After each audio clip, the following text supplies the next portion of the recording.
ஆனால் அப்போ இருந்த லீடர்ஷிப் வேற. ஜெயலலிதா அம்மா இருந்தாங்க, எம்ஜிஆர் இருந்தார். அந்த மாதிரி லீடர்ஷிப் இருக்கும்போது ஆட்சி மாற்றங்கள் வந்துச்சு.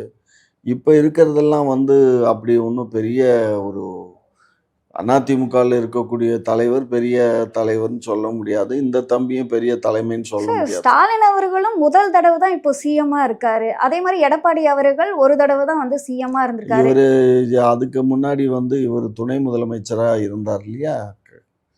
துணை முதலமைச்சரா ஸ்டாலின் இருந்தாரு. சிட்டி மேயரா இருந்தாரு.